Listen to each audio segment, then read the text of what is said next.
तो हम लोगों ने चर्चा की कि किस प्रकार जो प्रकाश का वेग है निर्वात में वो सभी फ्रेम में एक जैसा रहता है।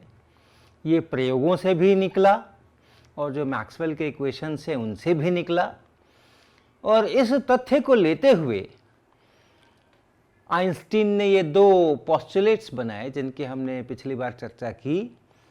एक तो कि जो प्रकृति के नियम हैं वो सभी इनर्शियल फ्रेम्स में, सभी जड़त्वीय फ्रेम में एक जैसे ही रहेंगे, एक ही उनका इक्वेशन होगा, एक ही समीकरण होगा, एक समान होंगे।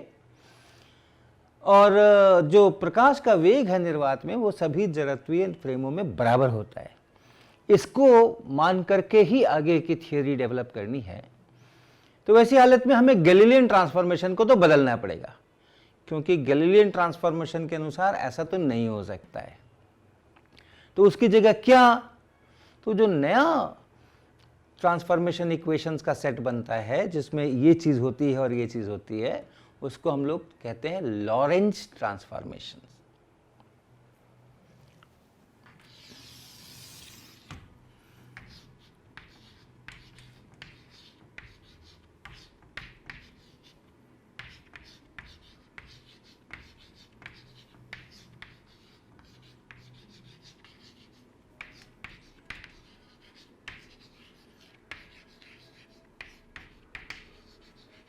लॉरेंज ट्रांसफॉर्मेशन इक्वेशंस ये गैलीलियन ट्रांसफॉर्मेशन की जगह लेने वाले हैं।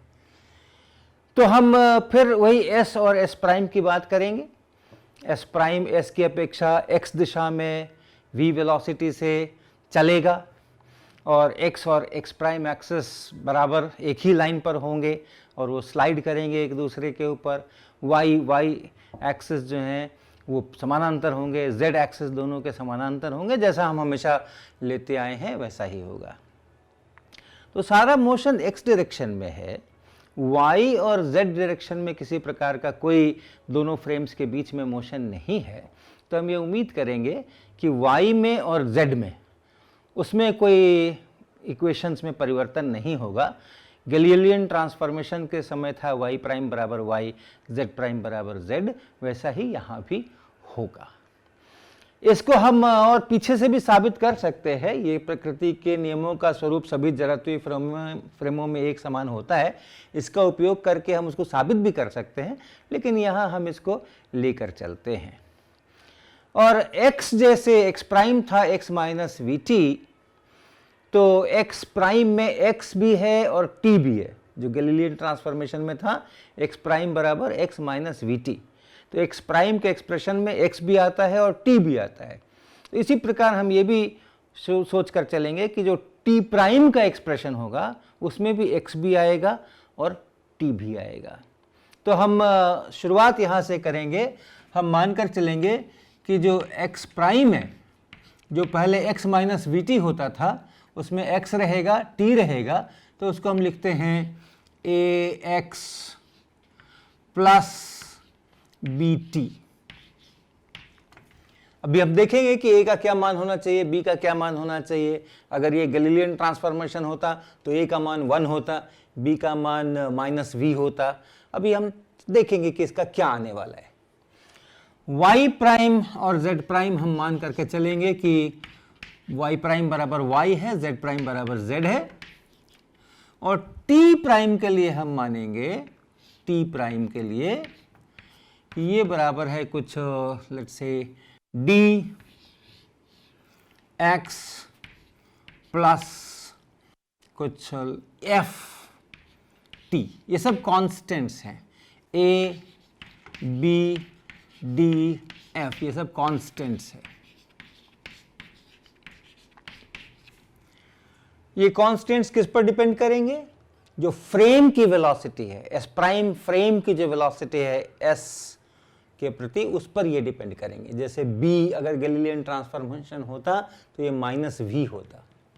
इसी प्रकार से ये a b d f जो कांस्टेंट्स हमने लिए हैं, ये वेलोसिटी जो फ्रेम की है उस पर निर्भर कर सकते हैं। अब इनके मान हम कैसे निकालें? a b d और f के मान हम कैसे निकालें? तो हम एक इवेंट लेते हैं। आपको याद होगा हमने इवेंट की चर्चा की थी जब हम x, y, z लोकेशन बताएंगे कहाँ और टाइम बताएंगे कहाँ, इस टाइम पर यहाँ, इसको हम इवेंट कहते हैं। तो हम एक इवेंट लेने वाले हैं। हमारा जो फ्रेम है एस फ्रेम ये है और एस प्राइम फ्रेम जो है वो ये है, ये इधर v वेलोसिटी से चल रहा है और t बराबर 0 पे और t प्राइम बराबर 0 पे ये ओरिजिन्स एक दूसरे के ऊपर हैं। हमने हमेशा अपने इक्वेशंस में ये लिया है कि जो ये एस प्राइम है ये जिसमें क्रॉस कर रहा है, ये एक्सिस जिस समय इस एक्सिस को क्रॉस कर रहा है, ये ओरिजिन जिस समय इस ओरिजिन को क्रॉस कर रहा है, तो वो हमारा t बराबर 0 है, वो हमारा t प्राइम बराबर 0 है। तो हम एक इवेंट ले रहे हैं जिसमें x बराबर vt है, y बराबर 0 है, z बराबर 0 है और टाइम t है। और ये एस फ्रेम से डिस्क्रिप्शन है, x, y, z, t हमने सब बता दिया। क्या है ये क्या है? ये इस ओरिजिन का, इस एस प्राइम के ओरिजिन का एस की अपेक्षा कोऑर्डिनेट है टी टाइम पे। तो टी टाइम पे ये ओरिजिन ओ प्राइम कहाँ पहुंच गया, वो इवेंट है ये x बराबर vt पर पहुंच गया, क्योंकि v वेलोसिटी से आगे चल रहा था ये और t बराबर 0 पे ये ओरिजिन यहाँ था। तो vt डिस्टेंस ये आगे बढ़ा है, y डायरेक्शन में, z डायरेक्शन में 0 है। अब इसी इवेंट को अगर एस प्राइम फ्रेम से देखते तो कहां होता ये इवेंट, कहां पर हुआ ये इवेंट? ये इसी ओरिजिन पर हुआ, क्योंकि ये ओरिजिन यहां पहुंचा ओ प्राइम, ये ओ प्राइम ओरिजिन यहां पहुंचा, ये है इवेंट। तो अगर एस प्राइम में पूछेंगे कि भाई ये कहां हुआ ये इवेंट, तो ओरिजिन पर हुआ तो इसका एक्स प्राइम बराबर 0 होना चाहिए और टी कुछ टाइम होगा उस फ्रेम में। तो ये है एस फ्रेम का डिस्क्रिप्शन।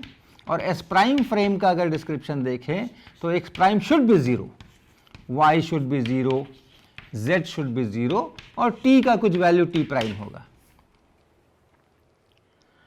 अब इस सूचना को आप यहां रख दीजिए, एक्स प्राइम बराबर 0 है और कुछ टी प्राइम है, इस सूचना को आप यहां रख दीजिए। तो अगर हम एक्स प्राइम बराबर 0 है यहां रख दें तो एक्स प्राइम बराबर 0, आप इसको कुछ इक्वेशन का नंबर दे सकते हैं, हम इस इक्वेशन में रख रहे हैं, इस इक्वेशन में रख रहे हैं। तो क्या मिला? एक्स प्राइम बराबर 0। इधर क्या है? a। एक्स बराबर क्या है? एक्स बराबर है vt, तो ये हो गया vt plus b into T. तो क्या मिला? यहां से आप t को कॉमन ले लीजिए, तो a v plus b into T बराबर 0। और ये बात हर t के लिए लागू है। कोई भी t का वैल्यू लीजिए, करस्पॉन्डिंग यहां vt ले लीजिए, वो ओरिजिन का पोजीशन बताएगा और ये बात हर एक t के लिए लागू होगी। अर्थात क्या होना चाहिए? इससे क्या पता चला? av plus b should be 0। और इसलिए जो b है उस b का माइनस av इसके बराबर इसको होना चाहिए। तो इसलिए यहाँ अगर इस बात को हम रख दें, b की जगह माइनस av रख दें, तो देखिए ये इक्वेशन क्या बनता है? ये इक्वेशन बनता है एक्स प्राइम बराबर a x और b की जगह हम रखेंगे माइनस av, तो माइनस av इंटू टी। और a को अगर आप कॉमन ले लें, ये होगा a x minus V T.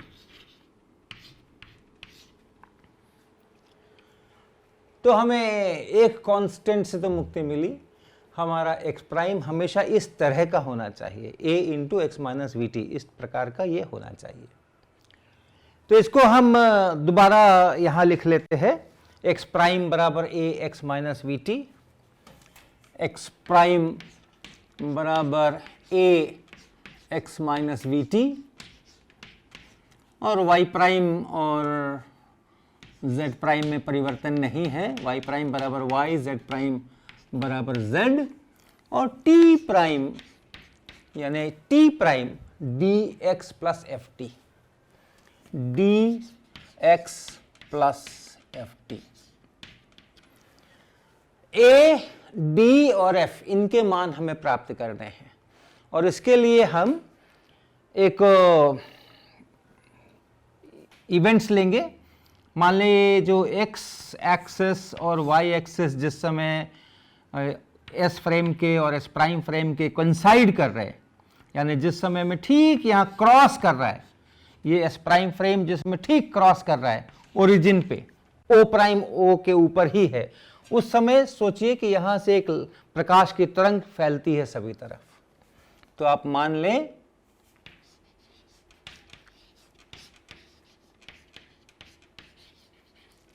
O prime O crossing के समय, क्रॉसिंग के साथ प्रकाश की एक तरंग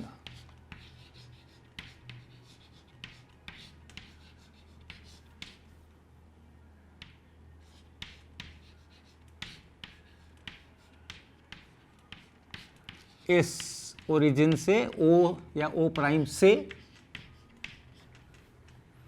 सभी ओर फैलती है।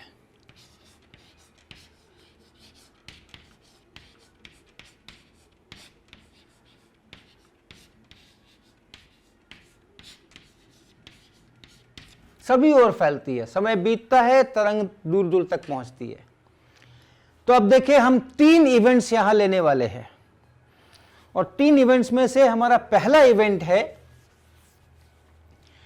जिसमें ये जो S फ्रेम से हम अगर देखें तो हमारी तरंग यहां पहुंच गई है, यहां पहुंच गई है।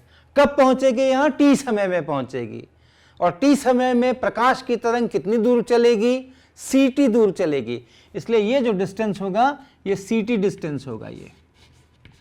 ये हमारा इवेंट है, प्रकाश की तरंग t समय पे यहां पहुंच गई। तो अगर हम इसको लिखें इवेंट 1,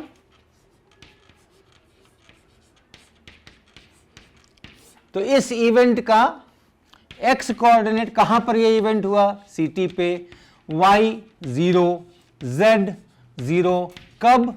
t समय पे। अब इसी इवेंट को s प्राइम से देखें।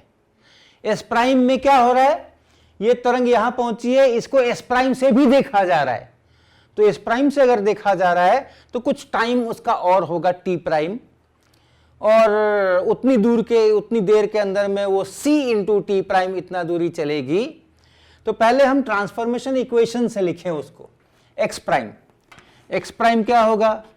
x प्राइम होगा a इंटू एक्स, एक्स का मतलब ct और माइनस vt, ये इतना a t c minus v।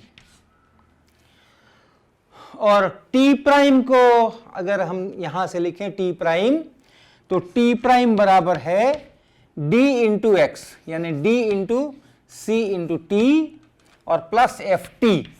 यहां से भी आप t कॉमन ले लें तो dc और प्लस f इतना इंटू t, ऐसा। लेकिन x प्राइम को c इंटू टी प्राइम के बराबर होना है। x प्राइम बराबर होना है c इंटू टी प्राइम। यहां पे हम दूसरे पोस्टुलेट का उपयोग कर रहे हैं, आइंस्टाइन का दूसरा पोस्टुलेट है स्पेशल थ्योरी ऑफ रिलेटिविटी का। सभी फ्रेमों में, सभी जड़त्वीय फ्रेमों में प्रकाश का वेग समान होता है निर्वात में, उसका उपयोग कर रहे हैं। s प्राइम में भी ये वेग c है, इसलिए x प्राइम बराबर ct प्राइम है। अब आप यहां भाग लगा लीजिए तो क्या मिला? c बराबर, यहां भाग लगाया हमने, यहां भी भाग लगा लीजिए तो ये t कट गया, तो क्या मिला? a c माइनस v ऊपर, a c माइनस v ऊपर और नीचे dc प्लस f। और इसको आप थोड़ा खोल लीजिए तो क्या बना? d into C square plus C F into C बराबर a इंटू सी और माइनस v। ऐसा। ये ए में, एफ में और डी में हमारे पास एक इक्वेशन मिल गया। इस इक्वेशन को हम रख लेते हैं कहीं।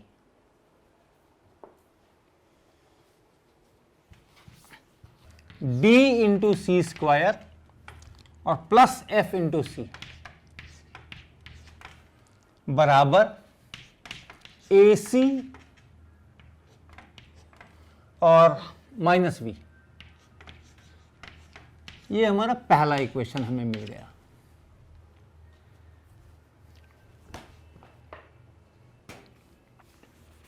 और अब हम दूसरा इवेंट एक लेते हैं। वही तरंग जो फैल रही है वो इस एक्स एक्सिस पर यहां पहुंच गई, ct डिस्टेंस पीछे सभी तरफ फैल रही है, वो ऐसा फैल रही है। तो एक इवेंट हमने लिया था कि ये तरंग यहां पहुंची, दूसरा इवेंट हमने लिया कि t समय पे तरंग यहां पहुंची। तो इस इवेंट के लिए हम लिखेंगे, तो ये हमारा सेकंड इवेंट है। और इसके लिए अगर आप देखें x बराबर -ct, y बराबर 0, z बराबर 0 और समय t। और इसको अगर हम इसका ट्रांसफॉर्मेशन करें, यही इवेंट s प्राइम से कहां दिखाई देगा, तो उसके लिए हम लिखेंगे x प्राइम बराबर a इंटू x यानी -ct, तो -ct और फिर -vt, ऐसा ये होगा x प्राइम, अर्थात -a_t c + v। और t प्राइम लिखिए, t प्राइम बराबर d इंटू x है -ct, तो -d into c into t और plus f into t। Common ले लें तो ये -dc प्लस f और बाहर t। लेकिन s प्राइम में प्रकाश c वेग से सब तरफ चलता है, और इसलिए अगर इस इवेंट को देखना है जो x प्राइम एक्सिस पर है, तो t प्राइम टाइम में उसको c t प्राइम डिस्टेंस चलना पड़ेगा। अर्थात ये जो x प्राइम है इसको होना चाहिए -ct प्राइम। इतने डिस्टेंस चलना है, ct प्राइम डिस्टेंस चलना है, और बाईं तरफ है इसलिए x प्राइम बराबर माइनस इतना। अब भाग लगा दें, यहां भाग लगा दें और यहां भाग लगा दें, यहां का माइनस और यहां का माइनस आप काट लें, तो भाग लग के हुआ ये c बराबर इतना बटा इतना, c बराबर, यहां देखें इसको इससे भाग लगाएं, t को काट डालें और माइनस हट चुका है, a c प्लस v और ये t हट करके -dc और प्लस f। और इसको भी खोलिए, -dc स्क्वायर -dc स्क्वायर और प्लस fc, ये बराबर a c प्लस v। ये हमारा दूसरा इक्वेशन है। इसको भी हम वहां लिख लेते हैं पुराने वाले के पास में, -dc स्क्वायर, तो -dc स्क्वायर और प्लस fc बराबर a c प्लस v। ये दूसरा इक्वेशन।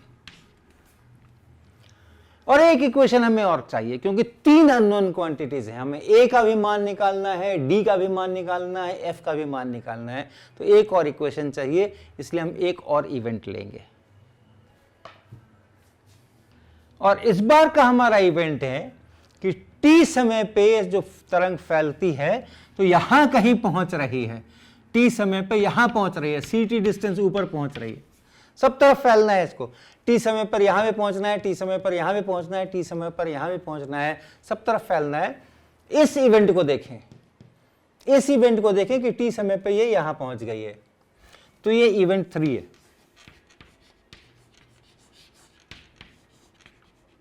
क्या है इस बार? x प्राइम बराबर 0, इस जगह के लिए x बराबर 0, यहां पर x बराबर 0 है और y बराबर ct है। और z बराबर 0 है और समय t है। और ये इवेंट s प्राइम फ्रेम से अब कहां दिखेगा और कब दिखेगा? तो t प्राइम समय पे दिखेगा और उसके कोऑर्डिनेट्स क्या होंगे? तो फिर से हम वही काम करेंगे, अपने इक्वेशन का इस्तेमाल करेंगे। x प्राइम बराबर a, इस बार x की जगह हमें ये 0 रखना है, तो ये 0 हो गया, और माइनस vt, ऐसा, ये x प्राइम है। और y प्राइम बराबर y है, तो y प्राइम बराबर y, और y का मतलब है ct, ये इतना, z बराबर 0, और समय है किस? t prime. t प्राइम को देखें, t प्राइम बराबर d इंटू एक्स, एक्स की जगह 0 है, और f इंटू टी, तो f इंटू टी, ये बना। अब ये जो इवेंट है s प्राइम के ओरिजिन से कितनी दूर है? तो s प्राइम के ओरिजिन से अगर हमें डिस्टेंस चाहिए और मुझे कोऑर्डिनेट्स पता है, x प्राइम पता है, y प्राइम पता है और z प्राइम पता है, तो हम कैसे लिखेंगे? जो डिस्टेंस है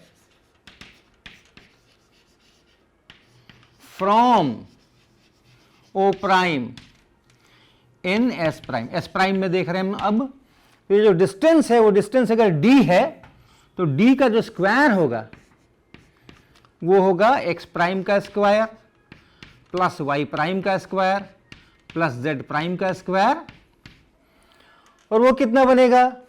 x प्राइम का स्क्वायर कीजिए, a square v square t square,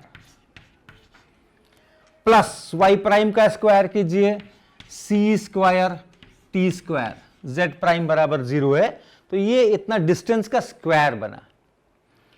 और t प्राइम समय पे तरंग यहां है, तो जो ओरिजिन से दूरी है वो c इंटू टी प्राइम होनी चाहिए, क्योंकि c वेलोसिटी से तरंग चल रही है, तो t प्राइम समय में उसको c into T prime distance चलना है, और ओरिजिन से शुरू हुई थी, t प्राइम बराबर 0 पे शुरू हुई थी, इसलिए this should also be equal to c square T prime square.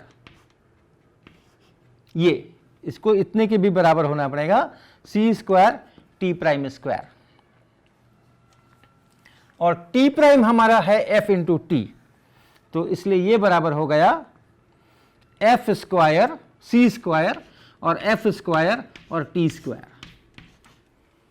ये सब एक दूसरे के बराबर है, d स्क्वायर बराबर इतना है, d स्क्वायर बराबर इतना है, ये बराबर इतना है, ये सब एक दूसरे के बराबर हैं। तो आप देखिए ये और ये बराबर है, यहां से हम इक्वेशन लिखेंगे अपना, टी स्क्वायर कट जाएगा, क्या बचेगा? a square v square plus c square बराबर c स्क्वायर f स्क्वायर। ये अपना तीसरा इक्वेशन बन गया। अब हमारे पास 3 इक्वेशंस हैं और 3 अननोन क्वांटिटीज भी हैं, तो अब देखिए हम यहां से क्या कर सकते हैं। तो पहले दोनों इक्वेशन से हम d को हटाने की कोशिश करते हैं। इन दोनों इक्वेशंस को आप जोड़ दीजिए, 1 और 2 को आप जोड़ दीजिए, तो d खत्म हो जाएगा, a और f में रिश्ता मिलेगा हमें, यहां भी a और f में रिश्ता है, वहां से हम a का और f का मान निकालेंगे। तो इन दोनों को आप जोड़िए, 1 प्लस 2, ऐसा करिए, क्या हुआ? ये कट गया, ये हो गया 2 इंटू एफ सी बराबर, जोड़िए AC प्लस AC 2AC, और यहां माइनस AV और प्लस AV, खत्म। तो ये बना, और इससे क्या पता चल रहा है? इससे पता चल रहा है कि F बराबर A है, A और F दोनों बराबर हैं। और इस सूचना को आप 3 में रख दीजिए, इसको आप 3 में रखें, इस सूचना का इस्तेमाल आप करें 3 में, इक्वेशन नंबर 3 में। क्या मिला?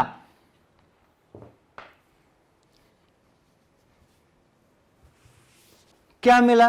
a और f को रख दीजिए, इस f की जगह a रख दीजिए, तो आपको मिला a square v square plus c square बराबर a square v square plus C square बराबर A square C square, F की जगह हम ए रख रहे हैं, A square C square, A square C square, अर्थात सी स्क्वायर बराबर, इसको उधर ले चलें, A square common C square minus V square, अर्थात ए स्क्वायर बराबर सी स्क्वायर बटा C square minus V square, ऊपर नीचे सी स्क्वायर से भाग लगा दें, 1 minus V square by C square, अर्थात ए बराबर 1 by square root 1 minus V square by C square, और एफ भी इतना ही है। ये दो चीजें अपने को पता चल गई, ए पता चल गया और एफ पता चल गया, अब केवल डी निकालना है। और इस डी को निकालने के लिए अब हमें ए का वैल्यू पता है, एफ का वैल्यू पता है, तो डी निकालने के लिए आप किसी एक का इस्तेमाल कर लीजिए, एक 1 का या 2 का, किसी एक का इस्तेमाल कर लीजिए। तो 1 का इस्तेमाल कर लेते हैं, हमें ए का और एफ का वैल्यू पता है, डी सी स्क्वायर बराबर या प्लस एफ इंटू सी यानी ए इंटू सी बराबर, इसको खोल लीजिए, ए इंटू सी और माइनस ए इंटू वी, और ये ए इस ए सी से इस ए सी का काम तमाम, तो और सी स्क्वायर से वहां भाग लगा दीजिए, तो डी बराबर बना, ये कट गया, minus A V by C square, और ए का पता है अपने को, ए जो है वो है minus V square by C square, ऐसे लिख लेते हैं, और बटा square root 1 minus V square by C square. ये देखिए ए का मान हमें पता है, ये ए का मान हमें पता है, तो हमने ए की जगह पर 1 बाई और ये लिख दिया, यहाँ स्क्वायर नहीं है, सो वी यहाँ है, सी स्क्वायर यहाँ है, और ए के स्थान पर ये पूरा है, ये माइनस है। तो अब तीनों के पता चल गए अपने को। अब हम अपने इक्वेशंस पूरे लिख सकते हैं। इसको लिखिए, एक्स प्राइम के इक्वेशन को, एक्स प्राइम बराबर क्या, एक्स प्राइम बराबर A into X minus V T, और ए क्या है, ए ये है, तो इसलिए ये बना एक्स माइनस वी टी बटा square root 1 minus V square by C square.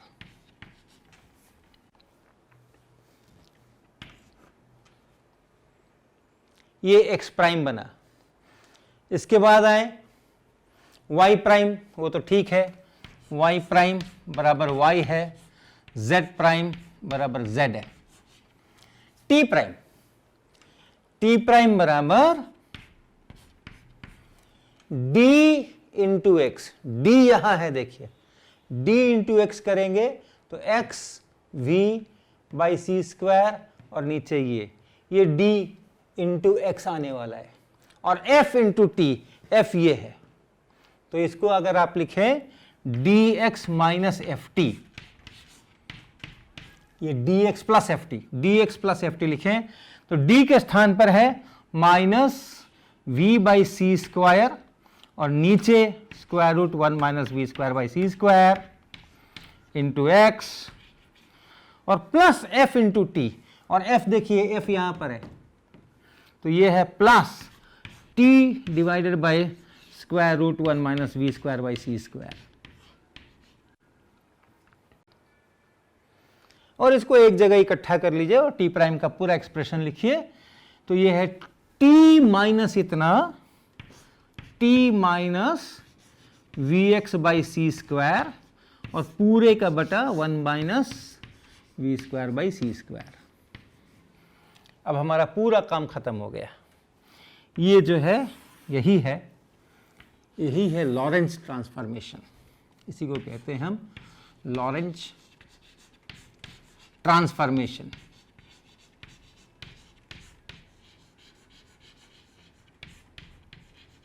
Equation, ये लॉरेंज ट्रांसफॉर्मेशन इक्वेशंस है, जिन्होंने कि गैलीलियन ट्रांसफॉर्मेशन का स्थान लिया है। अगर प्रकाश का वेग सभी फ्रेम्स में, सभी जड़त्वीय फ्रेम्स में एक ही होना है तो गैलीलियन ट्रांसफॉर्मेशन की जगह हमें ये समीकरण इस्तेमाल करने होंगे।